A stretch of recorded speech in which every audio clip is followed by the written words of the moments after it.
आज हम एक बहुत ही इंटरेस्टिंग और जियोपॉलिटिकल टॉपिक डिस्कस करने जा रहे हैं। कैसे इंडिया अफ्रीका के एक इम्पोर्टेंट और स्ट्रेटेजिकली क्रूशियल देश इथियोपिया में यूएसएआईडी का रोल धीरे धीरे रिप्लेस कर रहा है। अफ्रीका में एड और डेवलपमेंट सपोर्ट का एक नया वॉर चल रहा है, जिसमें ट्रेडिशनल सुपर पावर अमेरिका के साथ इंडिया का नया उभरते हुए रोल देखने को मिल रहा है।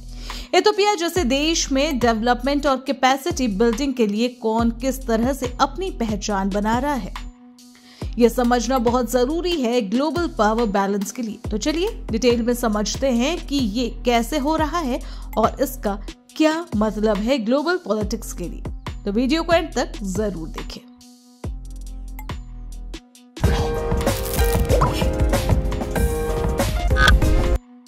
USAID historical role in Ethiopia. USAID जो अमेरिका के सबसे बड़े फॉरेन एड एजेंसी है, इथियोपिया में कई डिकेड से हेल्थ, एग्रीकल्चर, एजुकेशन और इंफ्रास्ट्रक्चर प्रोजेक्ट में इन्वेस्ट कर रही थी।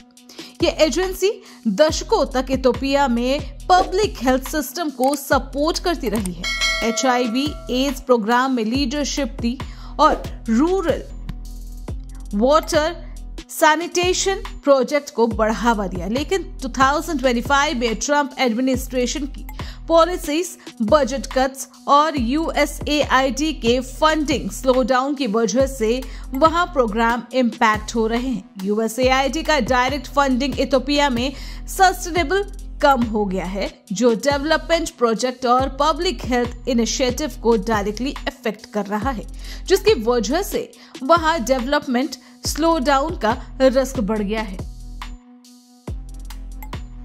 India's emerging role as a aid provider. India ने इस गैप को समझा और स्ट्रेटेजिकली अपने एड और डेवलपमेंट प्रोजेक्ट को इथियोपिया में एक्सेलरेट किया है। इंडिया अपना एक्सपीरियंस और एक्सपर्टीज साउथ कोऑपरेशन के फार्म वर्क में डिप्लॉय कर रहा है, जिसमें infrastructure development, skill training, IT और रिन्यूएबल एनर्जी प्रोजेक्ट शामिल है। इथियोपिया की गवर्नमेंट ने भी इंडिया के प्रैक्टिकल और कॉस्ट इफेक्टिव डेवलपमेंट मॉडल को अप्रिशिएट किया है, स्पेशली जब ग्लोबल एड रिसोर्सेस थोड़े रेस्ट्रिक्टेड हो गए हैं। इंडिया डेवलपमेंट असिस्टेंस को लोकल नीड के हिसाब से कस्टमाइज किया जाता है, जिस वजह से ये सस्टेनेबल और कम्युनिटी फोकस्ड होता है। भारत ने इथियोपिया में स्कूल, वोकेशनल ट्रेनिंग सेंटर और रिन्यूएबल एनर्जी प्रोजेक्ट्स के जरिए अपना फुटप्रिंट फास्ट ग्रो किया है। India's approach versus America. India की अप्रोच USA से काफी अलग है।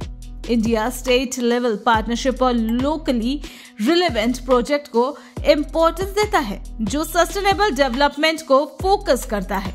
इंडिया ने अपने aid model partnership for progress पर बनाया है, जिसमें ओनरशिप और कैपेसिटी बिल्डिंग पर ज्यादा जोर दिया जाता है, ताकि बेनिफिशरीज कंट्रीज अपनी ग्रोथ को खुद कैरी कर सके। टेक्नोलॉजी ट्रांसफर, वोकेशनल ट्रेनिंग और कैपेसिटी बिल्डिंग के जरिए इंडिया इथियोपियन वर्कफोर्स को एम्पावर कर रहा है। दूसरी तरफ USA की एड पॉलिसीज बहुत बार कंडीशनल और पॉलिटिकली ड्राइवन होती है, जिसमें कई बार पॉलिटिकल इंटरफेरेंस के वजह से लॉन्ग टर्म पार्टनरशिप और ट्रस्ट बिल्ड करना मुश्किल हो जाता है। इस वजह से इथियोपिया और दूसरे अफ्रीकन देश भारतीय मॉडल को सफर और मोर रिलायबल अल्टरनेटिव मान रहे हैं। जियो स्ट्रैटेजिक इम्प्लीकेशन। अफ्रीका में इंडिया की ग्रोइंग प्रेजेंस, स्पेशली इथियोपिया जैसी की कंट्रीज में ग्लोबल पावर बैलेंस को शिफ्ट कर रहा है। USA अपनी ट्रेडिशनल डोमिनेंस को मेंटेन करने के लिए स्ट्रगल कर रहा है, जबकि इंडिया अपनी मल्टी फेसेटेड डिप्लोमेसी और पैराग्मेटिक एड फिलॉसफी से वहां फुट होल्ड बना रहा है। ये एक नया एड वॉर है, जो डेवलपिंग वर्ल्ड में इन्फ्लुएंस और पार्टनरशिप के नए डिमेंशन को शेप दे रहा है। इथियोपिया में इंडिया का इन्फ्लुएंस अफ्रीका और बाहर की दुनिया के जियोपॉलिटिकल डायनामिक में नए रीजनल अलायंस और ट्रेड रूट बनाने में मदद कर रहा है। इससे इंडिया अपने नेबरहुड फर्स्ट और एक्ट ईस्ट पॉलिसीज को अफ्रीका तक एक्सपेंड कर रहा है। Future outlook.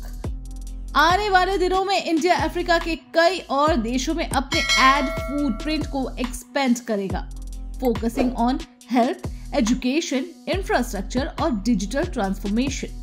India strategic investments के जरिए हेल्थ सिस्टम को मजबूत करेगा, रिन्यूएबल एनर्जी प्रोजेक्ट्स को प्रमोट करेगा और स्किल डेवलपमेंट प्रोग्राम चलता रहेगा। यूएसए को अपनी एड स्ट्रेटजी रिथिंक करनी पड़ेगी अगर वो इस नए ग्लोबल कंपटीशन में रिलेवेंट रहना चाहता है। बाकी डेवलपिंग कंट्रीज भी इंडिया के स्केलेबल और डिमांड बेस्ड एड मॉडल की तरफ शिफ्ट होने लगे हैं, जो एक बड़ा ग्लोबल ट्रेंड बन रहा है। इस एड रेस में ट्रांसपेरेंसी और एफिशिएंसी भी इंडिया के की एसेट है। तो ये थी कहानी कि कैसे इंडिया यूएस के एड फुटप्रिंट को अफ्रीका कॉन्टिनेंट में कंपीट या रिप्लेस कर रहा है, स्पेशली इथियोपिया जैसे स्ट्रैटेजिक देश में।